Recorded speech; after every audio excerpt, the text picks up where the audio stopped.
मुज़ाकरात के अलावा आपके पास ऑप्शन कोई नहीं है, तो मेरा ख्याल है उस तरफ से अगर आपको ये कहा गया है कि हम अक्टूबर में भी इलेक्शन करवाने के लिए मिलकर बैठने के लिए तैयार हैं, तो आपको इस ऑफर को कबूल कर लेना चाहिए। देखें, डेमोक्रेसी में तो हमेशा दरवाजे खुले रहते हैं और जमहूरियत इसी चीज का नाम होती है, मिलकर बात करने का और टॉलरेंस का जो है सबक सिखाती है जमहूरियत। और जमहूरियत ये भी सिखाती है कि अदम एतमाद में जब आपको शिकस्त हो जाए तो रोना पिटना नहीं डालते। जमहूरियत में ये नहीं होता कि आप डी चौक पे रोना डाल दें अपना आके और धरने करना शुरू कर दें, आप झत्ते लेकर आ जाएं, धावा बोलें कैपिटल में। और जब तक आप माजी में रहेंगे ना, पाकिस्तान को नहीं चला सकेंगे। अच्छा, अब मेरी गुजारिश सुनने, आपकी बिल्कुल आप बात सही कह रहे हैं जावेद चौधरी साहब, इस बात में कोई शक नहीं है, इस बात में आप बिल्कुल दुरुस्त कह रहे हैं। और मुझे खौफ आ रहा है इन हालात को देखते हुए, जिस मुनज्जम अंदाज से पीटीआई लगी हुई है पाकिस्तान को तकसीम दर तकसीम करने की साजिश करने में लगी हुई है, ये बहुत खौफनाक तरीका है कार है। आप मुझे बताइए, सबसे पहली बात जो इन्होंने, आप देखें असेंबली जब तहलील इन्होंने की उठा के पार्लियामेंट में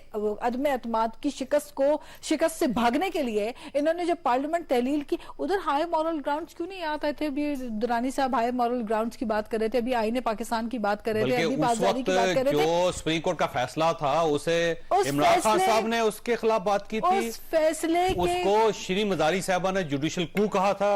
उमर साहब ने जजों के पोस्टरों के ऊपर लोगों को वो चीजें मारते हुए आंखों से देखी जिनका मैं नाम नहीं ले सकता। देखें, ये जो मैं आपसे बात कर रही हूं, ये जो तकसीम वाली जो सोच है, ये जो डिविजन्स की सोच है, ये बहुत खौफनाक है। आप जानबूझ के, और अच्छा मेरी बात, मुझे ये बताइए, क्या फायदा होगा?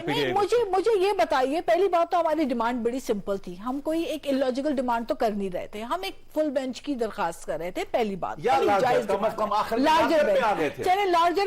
लार्जर बेंच की डिमांड के अलावा दूसरी अहम बात अभी जो बैरिस्टर साहब भी इस बात का तस्करा कर रहे हैं, और यही नुक्ते पे मैं बात करना चाह रही हूँ कि जो दलाइल है ना, वो हुकूमती वकला के दलाइल सुनना, इतना तो कम से कम हम शरीफों का गरीबों का हक भी बनता है, ठीक है? इतना हमारा भी हक बनता है कि कम से कम दलाइल तो सुन लेना। ये कौन तो अब इतना स्टेट देती है, देखिए